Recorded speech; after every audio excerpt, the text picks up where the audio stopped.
estar con vosotros esta mañana. La verdad es que siempre es un refresco cuando venimos. Me acuerdo siempre de vosotros con mucho gozo por vuestra forma de orar, de alabar al Señor, vuestra perseverancia. Y bueno, es siempre un refresco. Pero cuando vengo lo disfruto más. Digo, sí, era ese. Es una bendición.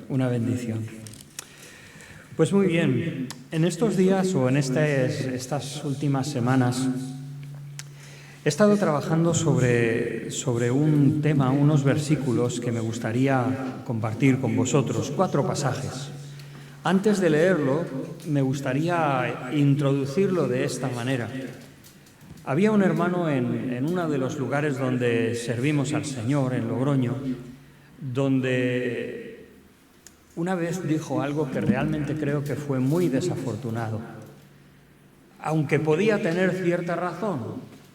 No recuerdo bien por qué fue, creo que fue después de una campaña evangelística que tuvimos y creo que alguien pues parecía que aceptó al Señor.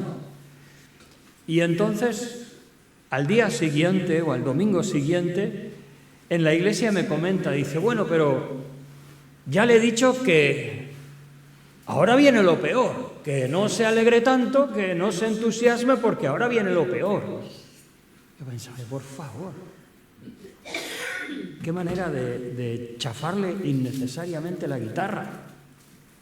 O sea, si es del Señor que haya un primer gozo, déjalo que disfrute. O sea, yo creo que en el hermano no había sino deseo de edificar,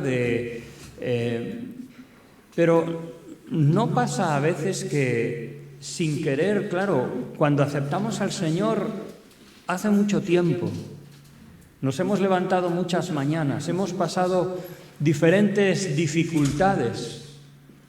La verdad es que muchas veces nuestras dificultades, me parece a mí, a lo mejor me equivoco, pero creo que son más humanas que no por causa del Evangelio.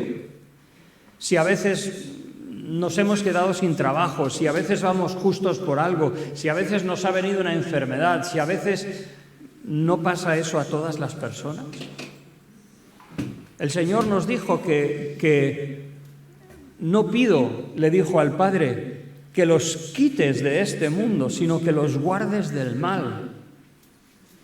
Entonces hay ciertas cosas que, claro que como creyentes, digamos, evoca o estimula de nosotros la esperanza o estimula en nosotros mirar al Señor en lugar de digamos, nuestra dolencia, nuestra adversidad, nuestra contrariedad. Pero realmente nuestra salvación va mucho más allá. Aún hemos leído algún versículo de los Salmos. Recordad que ¿quién trajo a la luz la vida y la inmortalidad por el Evangelio? El Señor Jesús. Antes, en el Antiguo Testamento, no tenían tan claro cuál era la esperanza eterna. Leemos que cuando uno moría, pues iba con sus padres. Era reunido con sus padres, es la frase que se utiliza.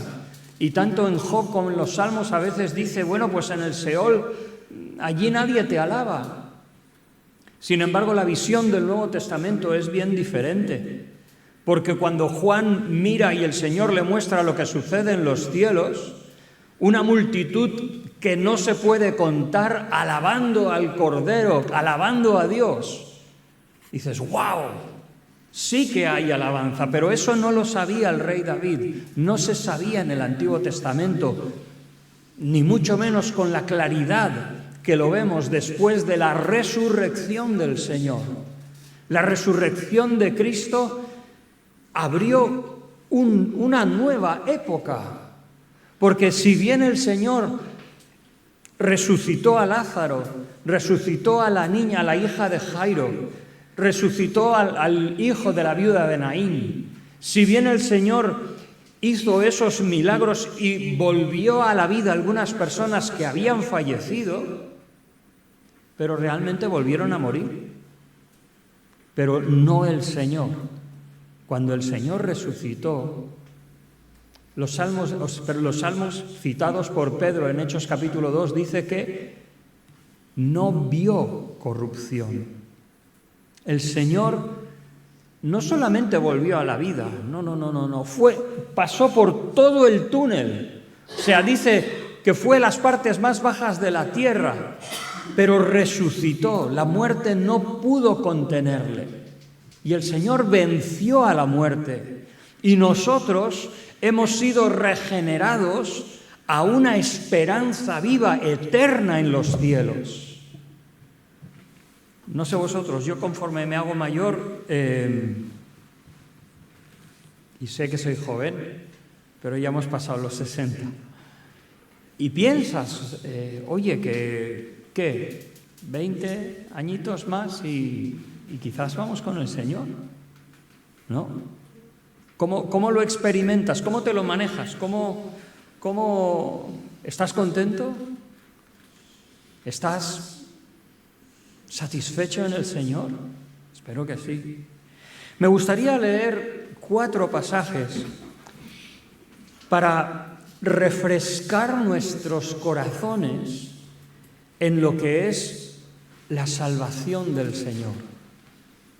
Y me gustaría especialmente fijarme en Isaías 61 del 1 al 3. Vamos a leer antes otro.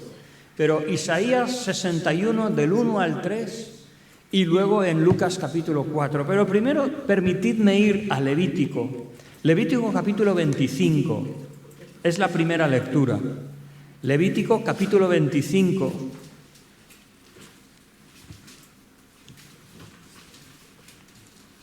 Lo que vamos a meditar es la proclamación y el cumplimiento del año de la buena voluntad de Jehová. Levítico capítulo 25. Dice así la Escritura.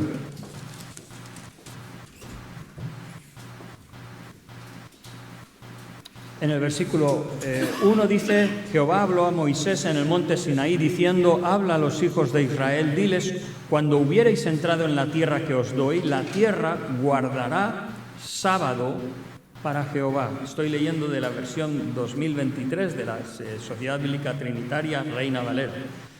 6 años sembrarás tu tierra y 6 años podarás tu viña y recogerás sus frutos. Pero el 7º año será sábado de reposo para la tierra, sábado para Jehová. No sembrarás tu tierra ni podarás tu viña. En el versículo 8 dice: contarás para ti 7 semanas de años, 7 veces 7 años, de modo que los días de las 7 semanas de años te serán 49 años. Entonces harás tocar fuertemente la trompeta en el mes 7º a los 10 días del mes. El día de la expiación haréis tocar la trompeta por toda vuestra tierra y santificaréis el año 50. Pregonaréis libertad en la tierra a todos sus moradores. Este os será jubileo y volveréis cada uno a su posesión y cada cual volverá a su familia. Voy a leer, por ejemplo, el versículo 23. Y la tierra no se venderá a perpetuidad, porque la tierra es mía, pues vosotros sois peregrinos y extranjeros para conmigo. Quizás el último versículo de este capítulo 25, cuando dice, hablando de el judío que empobreciere y se vende como siervo a sus hermanos judíos. Y el Señor dice que cuando llegue el jubileo serán liberados. Y la razón, dice versículo 55, porque, permitidme leerlo, la traducción literal del hebreo, porque esclavos míos son los hijos de Israel, son esclavos míos a los cuales saqué de la tierra de Egipto, yo Jehová vuestro Dios. Vamos entonces ahora sí a Isaías capítulo 61 y versículos del 1 al 3. Isaías 61, versículos del 1 al 3. Aquí, aunque miraremos un poco más, pero lo que vamos a ver es el siervo del Señor, quizás el quinto poema del siervo en esta parte del libro de Isaías, el quinto poema del siervo, donde es la segunda vez que habla en primera persona y es el que obra la salvación. Y este es un momento precioso de declaración de la palabra de Dios. El Espíritu del Señor Jehová está sobre mí, porque me ungió Jehová, me ha enviado para dar buenas nuevas a los pobres, para vendar a los quebrantados de corazón, para pregonar a los cautivos libertad y a los presos apertura de la cárcel, para pregonar el año de la buena voluntad de Jehová, permitidme decir, el jubileo, y el día de la venganza de nuestro Dios, para consolar a todos los enlutados, para poner en Sión a los enlutados, para darles diadema o corona en lugar de ceniza, óleo de gozo en lugar de luto, manto de alegría en lugar de espíritu angustiado, y serán llamados árboles de justicia, plantío de Jehová, para que Él sea glorificado. En Lucas capítulo 4, en el versículo 16, dice así, el Señor Jesús, aquí Lucas resume en el versículo 14 y 15 un año y medio del ministerio de Jesús en Galilea. Y el versículo 16 dice que Jesús vino a Nazaret, donde se había criado, y el día de reposo entró en la sinagoga conforme a su costumbre y se levantó a leer. Le fue dado el libro del profeta Isaías, que por cierto era más de 7 metros de largo. Sabéis que los rollos judíos son 2 rollos y entonces, según donde se iba leyendo, pues así. Y cuando el ujier de la sinagoga le da el rollo al Señor Jesús y lo abre, providencia de Dios, la voluntad de Dios está justo en el pasaje que hemos leído antes. El Espíritu del Señor está sobre mí, leyó el Señor Jesús, por cuanto me ha ungido para dar buenas nuevas a los pobres, me ha enviado para sanar a los quebrantados de corazón, para pregonar a los cautivos libertad y a los ciegos recuperación de la vista, para poner en libertad a los oprimidos, para pregonar el año agradable del Señor, el jubileo. Y enrollando el libro lo devolvió al ministro, al ujier, y se sentó. Esto es cuando el Señor, después en el culto, vamos a decir, de la sinagoga, se leía la Escritura, a veces se leía con una interpretación, eso es el Targum, y entonces se sentaba para dar una aplicación práctica, como dice en el libro de los Hechos, una palabra de exhortación.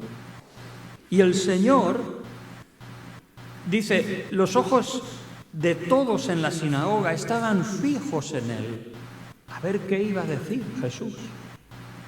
Y comenzó a decirles, hoy se ha cumplido esta Escritura en vuestros oídos.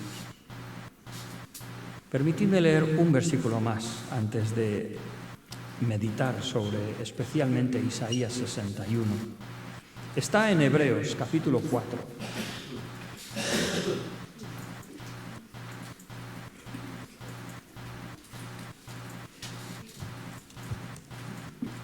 Hebreos capítulo 4,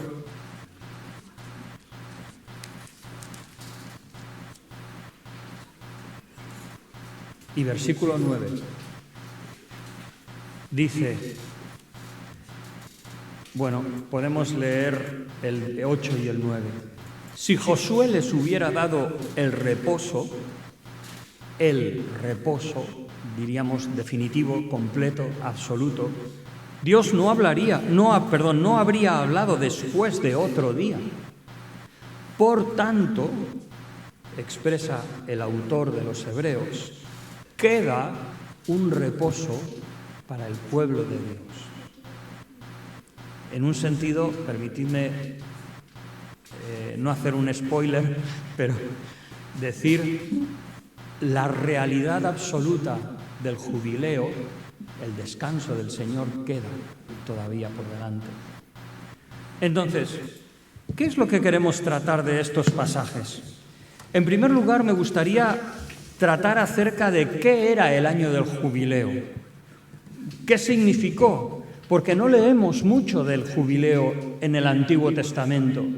Leemos apenas alguna frase en Nehemías que parece recordar ese pasaje, pero no leemos mucho de esa fiesta. Algún pasaje en Ezequiel habla de el año de libertad y pensamos que probablemente se esté refiriendo a este jubileo, pero realmente si en días de Josías, rey Josías, cuando celebraron la Pascua, dice que no habían celebrado la Pascua en no se sabe cuánto. Si aún el Señor dijo que la tierra descansó de sus sábados cuando Israel estuvo en la cautividad babilónica, o sea, realmente el pueblo, veremos que igual no conocía tanto de esta ley, no aparece mucho. ¿Qué es esta ley? En segundo lugar, lo que quisiera tratar es el contexto de Isaías 61. Y en tercer lugar, lo que el Señor dice en Isaías 61. ¿Cuál es esa palabra que el Señor declara en Isaías, pero que se cumple de una manera plena en la persona del Señor Jesucristo cuando lee en la sinagoga de Nazaret? En primer lugar, ¿qué era esto del jubileo? Por supuesto, no tiene nada que ver con lo que a partir del siglo XIV la Iglesia Católica ha desarrollado, lo que llaman el año jubilar, que es básicamente una indulgencia plenaria para todo el que va a Roma, o el año, por ejemplo, santo compostelano, todo el que hace el Camino de Santiago tiene una indulgencia plenaria. Eso no tiene nada que ver el jubileo con eso. El jubileo es una institución interesante en el sentido de que no es en sí una de las fiestas del Señor, porque estas están descritas en Levítico 23. Después de Levítico 23 hay algunas estipulaciones civiles. Está la narrativa del hijo de una israelita y un egipcio que maldice el nombre de Dios y Moisés consulta a Dios sobre qué hay que hacer con eso. Y después está la ley del jubileo. Esta ley del jubileo lo que suponía era que cada 7 héptadas, cada 7 grupos de 7 años, el Señor daba un descanso. El Señor permitía por su gracia que las personas que habían tenido que vender su tierra y no habían podido recuperarla, se cancelaba la deuda. Bueno, en nuestra época tenemos esta ley de segunda oportunidad, que si alguien se endeuda hasta cierto punto y cumple ciertas condiciones, realmente se le perdona todas las deudas que tiene. Esto es algo excepcional de nuestro sistema legislativo. Pero en el tiempo del Señor Jesús, cuando los estados no estaban tan legislados como nosotros, tan controlados, el Señor ponía que Éxodo 21 y en Levítico 25, que cada 7 años un siervo debía salir libre. Pero luego cada 49 años el siervo salía libre, la tierra descansaba, se cancelaban las deudas. Aquel que se había vendido a la esclavitud y a lo mejor había tenido que salir de su casa, irse a otro lugar de tierra de Israel para servir y poder proveer para su familia. Cuando llegaba el año de jubileo, volvía a su familia. El Señor protegió al pueblo de Israel porque la venta de tierras o el ofrecerse a alguien como esclavo se medía dependiendo de los años al jubileo. El Señor protegía de un abuso. En el capítulo 25, incluso, cuando se describe esta cancelación de deudas, esta protección contra la vida de Israel, que no se degenerara en que cada vez los pobres eran más pobres y los ricos más ricos, que es lo que a veces sucede en nuestra sociedad. Pues el Señor lo protegía. Parecería un reset social, como cuando le damos a ese botoncito que hay en los ordenadores, en los teléfonos móviles, en los dispositivos, que todo se vuelve a la condición como cuando lo hemos comprado. Pues eso, la persona que a lo mejor había tenido que salir de su casa, dejar su familia, pues estaba allí por unos años. Se protegía para que nadie abusara. Incluso el Señor, es lo que iba a comentar y se me ha ido, prohíbe la usura. Prohíbe que esa venta de tierras o esa venta de trabajo realmente que fuera usada para la especulación, de decir, vale, yo te ayudo, pero voy a recibir un beneficio. No. El Señor protege a su pueblo del egoísmo que es propio del ser humano. Esto parecería una ley civil, una expresión de la misericordia de Dios para proteger la vida diaria de los israelitas. Habían dos fundamentos que lo hemos leído en el capítulo 25 de Levítico, dos razones por las cuales esas protecciones el Señor las tenía puestas. La primera es que la tierra es mía y vosotros sois extranjeros y peregrinos. Por eso la tierra no se puede vender a perpetuidad. Qué curioso, ¿no? O sea, se vendían, digamos, los derechos, era como una especie de leasing. Qué curioso, ¿no? Algunas cosas de nuestro mercado laboral actual ya existían. Era un tiempo de renunciar a algo, pero luego volvía. La tierra era del Señor. Aunque dice en el versículo 24, es vuestra posesión, pero es como que estaba prestada por un tiempo, porque la tierra era del Señor, algo que debían recordar los judíos. Sí era su tierra prometida, sí, pero la tierra es del Señor. Qué forma de establecer, digamos, el marco de la existencia de los judíos. Dios es todo y suya es la tierra. Qué forma de pensar cuando el judío pensaba en su vida diaria, en su trabajo, en sus negocios. Pero en segundo lugar, el otro fundamento del jubileo, por lo cual el que se vendía a sus hermanos pues porque había venido varios años de malas cosechas, le había ido mal, no tenía dinero, ¿y qué iba a hacer? Pues se ofrecía a sus hermanos para trabajar. Es curioso que en los escritos rabínicos se recoge que el que se ofrecía para trabajar no se le podía exigir que le llevara la ropa. Había ciertas cosas que mantenían la dignidad del judío y el Señor dice, servirán como hermanos, no como esclavos. Pero sin embargo, ¿por qué eso es así? ¿Por qué no se podían enseñorear de sus hermanos? Porque dice el Señor, son mis esclavos, son mis siervos. Los traductores de la Reina Valera y otras traducciones escriben siervos en vez de esclavos porque heriría nuestra sensibilidad. Pero la palabra es la misma que luego se usa para esclavos. Dentro del concepto de los hebreos estaba muy claro que el Señor los había librado de la esclavitud de Egipto para servirle a Él.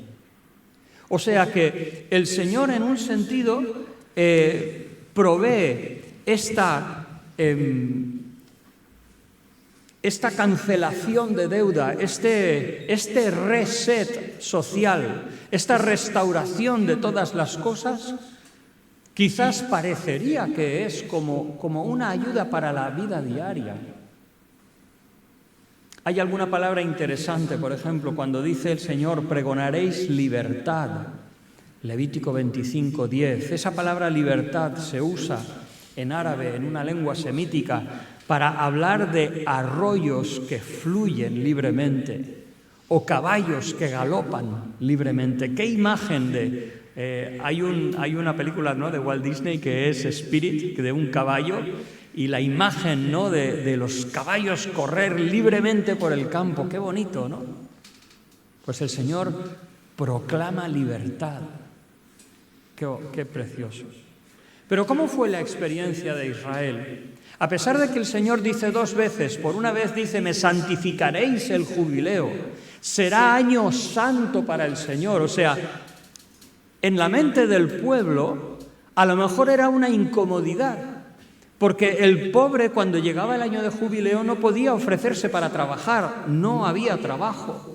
El rico era también una incomodidad, porque resulta que tenía que devolver a los esclavos, devolver las tierras que habría comprado, era otra incomodidad. Pero para el Señor, como veremos, tenía otra cosa en mente, más profunda. En la experiencia de Israel, como he dicho, leemos en Nehemías y en Ezequiel acerca de ese año de cancelación de deudas.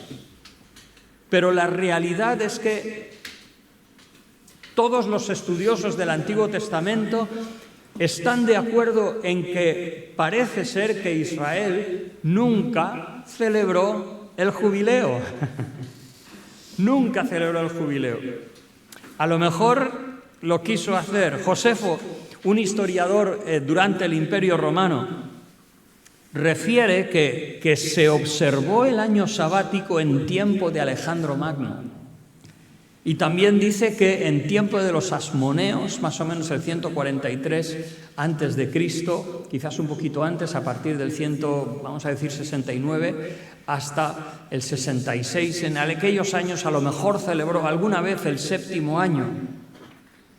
Pero realmente, como he dicho antes, fue cuando Israel se fue a Babilonia, cautivo, que dice la Escritura en 2 de Crónicas 36 y en Levítico 26 que entonces la tierra descansó. El Señor tuvo que advertir, Isaías 5:8, ¡ay de los que juntan casa con casa y añaden heredad a heredad hasta acabar el lugar! ¿Era esa la voluntad del Señor? De ninguna manera. Cuando llegara el jubileo debían entregar las casas, pero probablemente no lo hicieron nunca.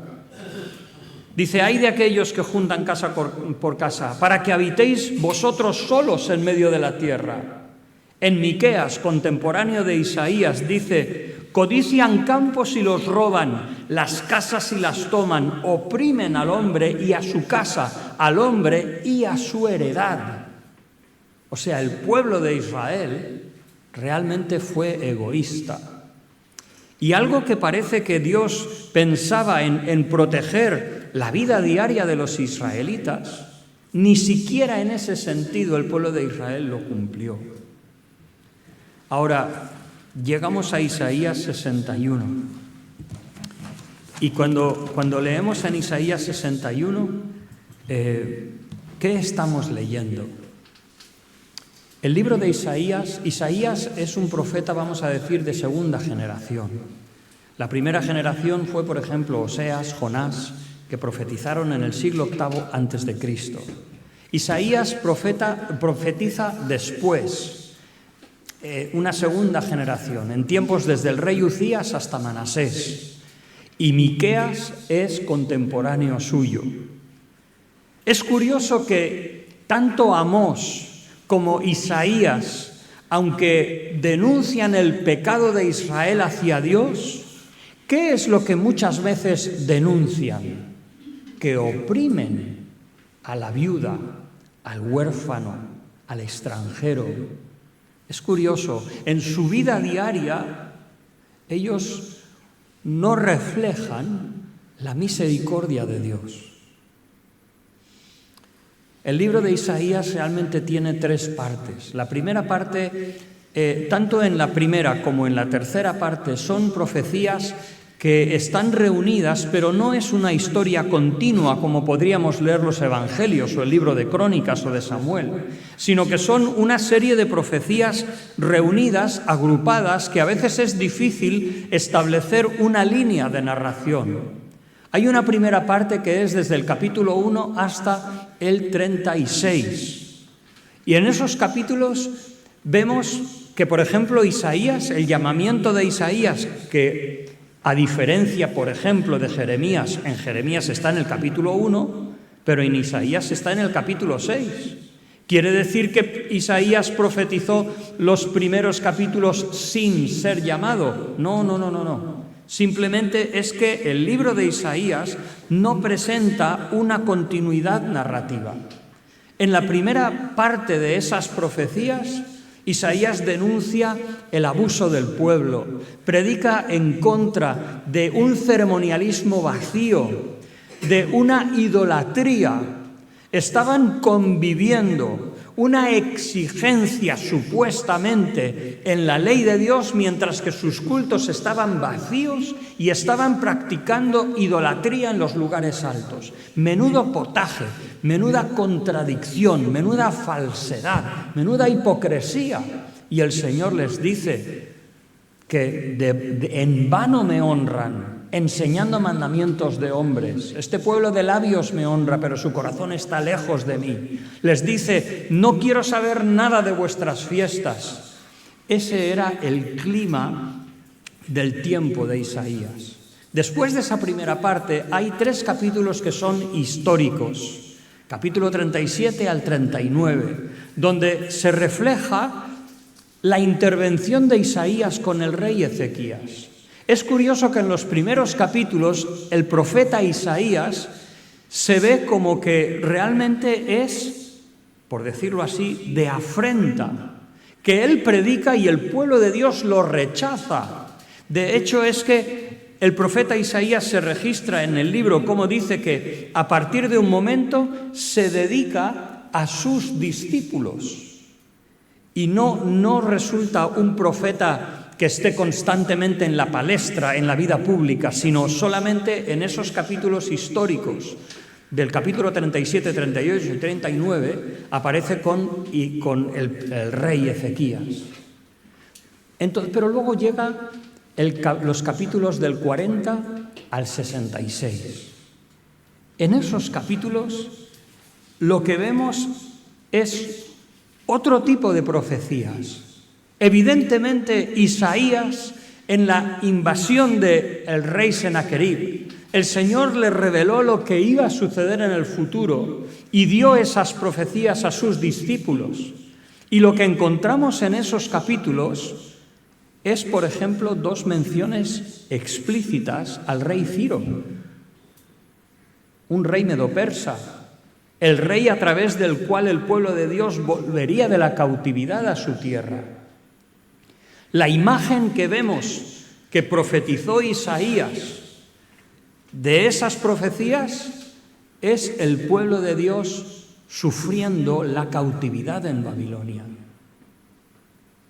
Son versículos que muchas veces son para nosotros de mucho ánimo. Por ejemplo, podríamos recordar, yo soy tu Dios que te sostiene por tu mano derecha, Isaías 41, 13. No temas porque yo estoy contigo, no desmayes porque yo soy tu Dios que te esfuerzo, Isaías 41, 10. ¿Se olvidará la mujer de lo que dio a luz? Aunque ella se olvide, yo no me olvidaré de ti. ¿En qué contexto está escrito esas palabras? En el contexto de Israel en la cautividad babilónica. Después de décadas estar en tierra extranjera, después de que ya quizás los primeros padres han muerto y queda una segunda generación que ha perdido la esperanza de un Dios que esté por ellos. Esa es la profecía de Isaías en esos libros. Hay una cita que me gusta mucho de un historiador de cómo estaba el pueblo de Dios en Babilonia.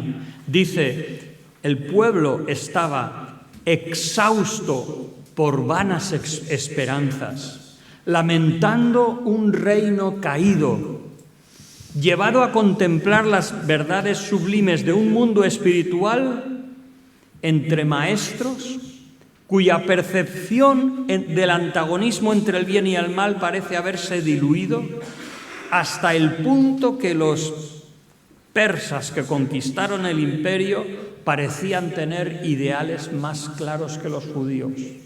Y así sucede que cuando Ciro invitó a regresar a la tierra prometida, volvió un pequeño remanente.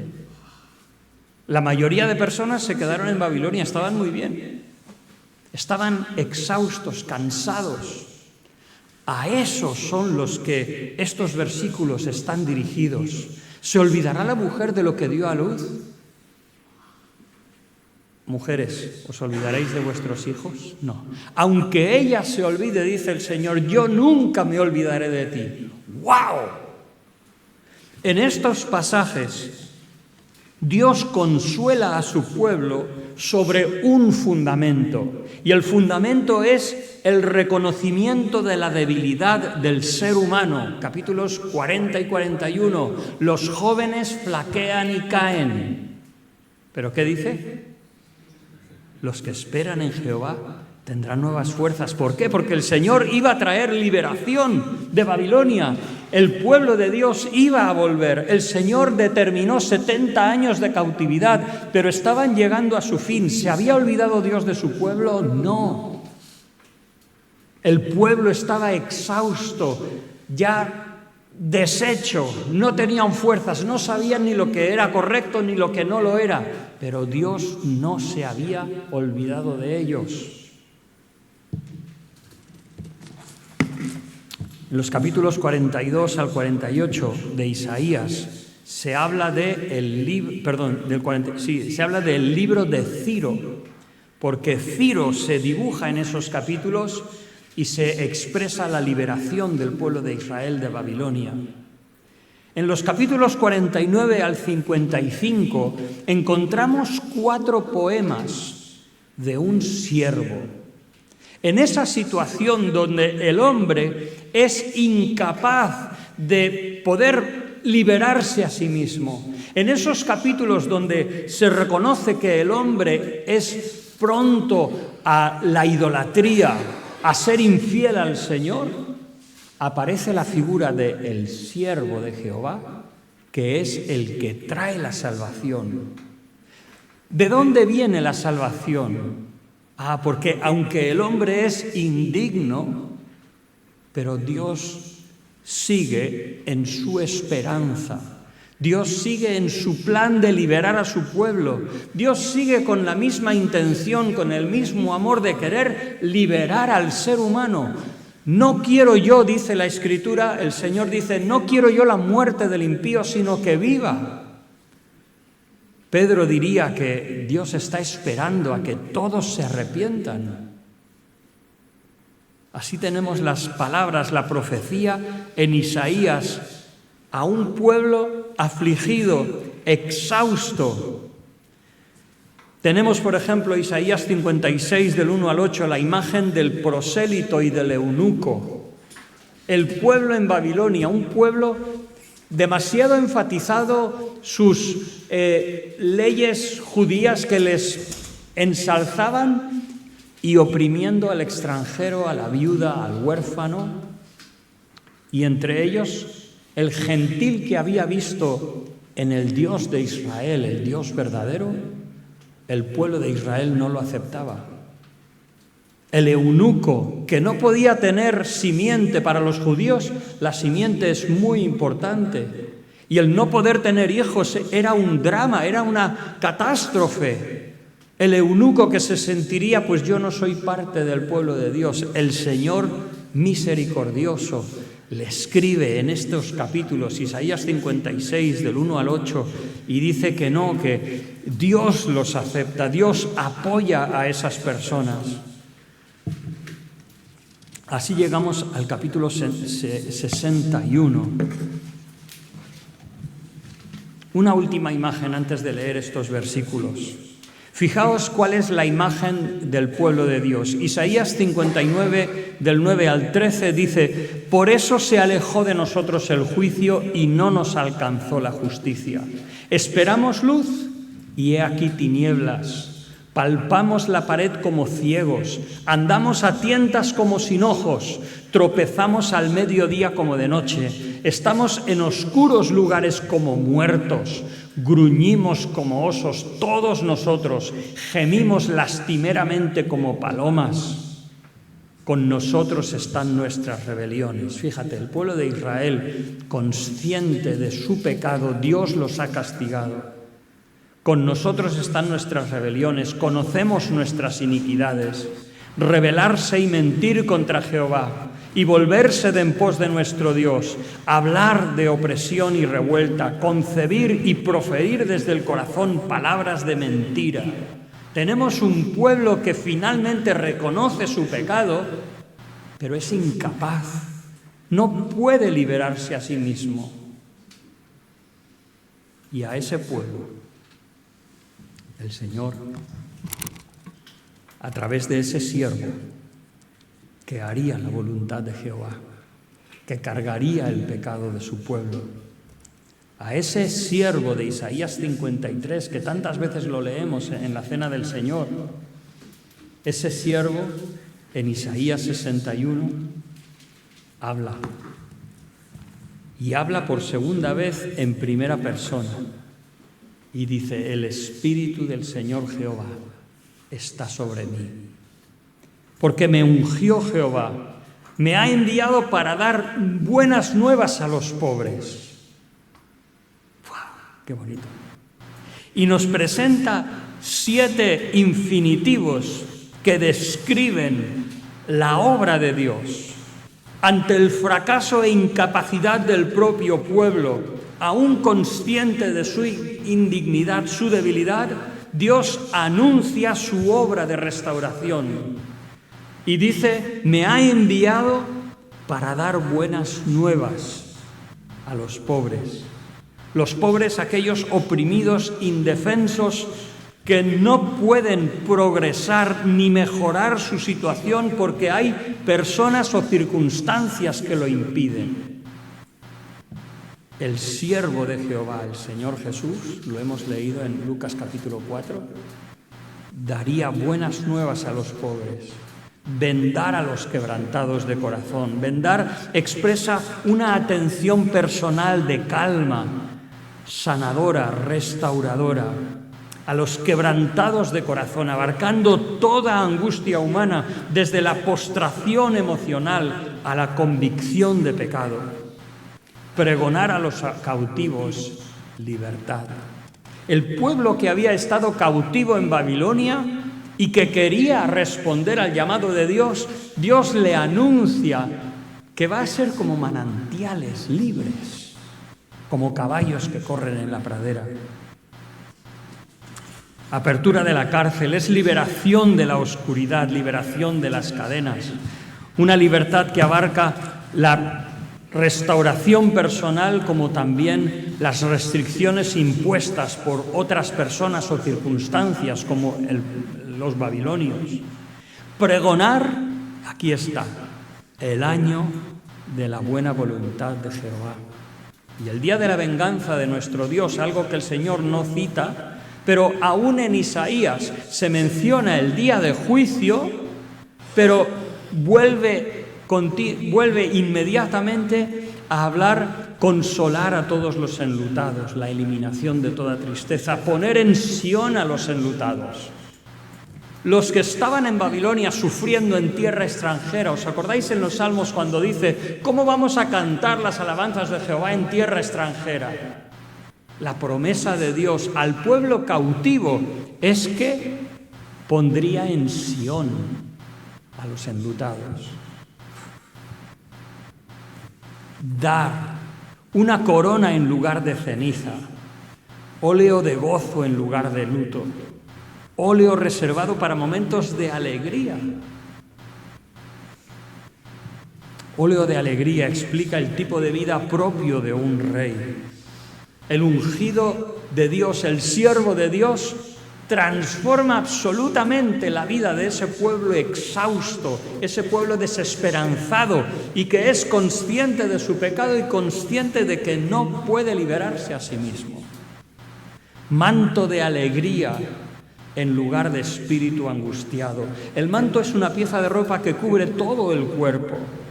Esta imagen de la ropa habla de una renovación personal completa en lugar de espíritu angustiado, apagado, lánguido. Esta palabra angustiado es la palabra que se usa para pábilo humeante, o sea, personas que están en lo último de sus fuerzas. Pues hermanos, ¿os fijáis la cuestión del jubileo? Algo que en un principio parecía que era algo civil para la vida diaria, pero el Señor tenía otros pensamientos. Como bien dice Isaías en el capítulo 55, los pensamientos de Dios son altos y nuestros pensamientos son bajos. Nosotros, aún el pueblo de Israel, no supo ni quiso practicar la protección de Dios en la vida diaria. Pero Dios, cuyos pensamientos son mucho más altos, tenía en su mente, detrás del jubileo, la redención de su pueblo. En el Nuevo Testamento es el Señor Jesús. Me encanta. ¿Os acordáis? Además, justo es en Lucas también, capítulo 4. ¿Os acordáis del centurión que se allegó al Señor y le dijo: Señor, tengo mi siervo que está muy enfermo? Dice: pero no soy digno de que entres en mi casa. ¿Y qué dijo? Di la palabra. Si tú lo dices, será. Pues bien, en Isaías, el siervo del Señor dice la palabra. El Espíritu del Señor me ha ungido para dar buenas nuevas a los quebrantados, para proclamar el año de la buena voluntad de Jehová. Ha llegado el jubileo, vais a volver a la tierra, Dios os va a bendecir. ¿Sucedió? Sí, el pueblo volvió a la tierra, pero cuando llega el Señor, lo expresa de otra manera, porque la salvación, y lo vemos por la vida del Señor Jesús, la salvación es mucho más profunda, mucho más completa, mucho más amplia. ¿No diría el Señor a todos los que estáis trabajados y cargados: venid a mí y yo os haré descansar? ¡Buah! Hermano, lo que Dios nos ha dado es una restauración de nuestras vidas, una restauración del pecado. El Señor lo que nos da es libertad. Ha proclamado el jubileo. Después de 49 años, Él toca el yobel, un cuerno, el mismo que se menciona cuando el pueblo de Israel caminó alrededor de las murallas de Jericó. Toca fuertemente, dice. ¿Por qué? Pues es una declaración de libertad. Y la vida del Señor Jesucristo comenzaba esa hora de redención. ¡Wow! El Señor nos ha dado libertad, libertad de nuestros pecados. No somos esclavos de la mentira, no somos esclavos del alcohol, no somos esclavos del orgullo, no somos esclavos del sexo, no somos esclavos del pecado. Podemos vivir por el poder de su Espíritu Santo en alguna medida y poco a poco más. Dice aún en Proverbios que el justo es como la luz de la aurora que va creciendo hasta que el día es perfecto. Y dice la Escritura que nosotros somos transformados de gloria en gloria. 2 Corintios 3:18. Somos transformados de gloria en gloria a la imagen del Señor Jesucristo. El Señor nos libera de la esclavitud del pecado. El Señor nos cura las heridas.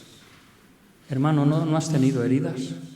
Y no digo solamente heridas en lo humano, sino hablo heridas del pecado. Hay heridas que el pecado nos ha dejado. Yo lo siento, no puedo olvidarme que mi padre falleció hace ahora, ¿qué? 3 años, a lo mejor. No se despidió de mí. Es una tontería, a lo mejor, para algunos, ¿no?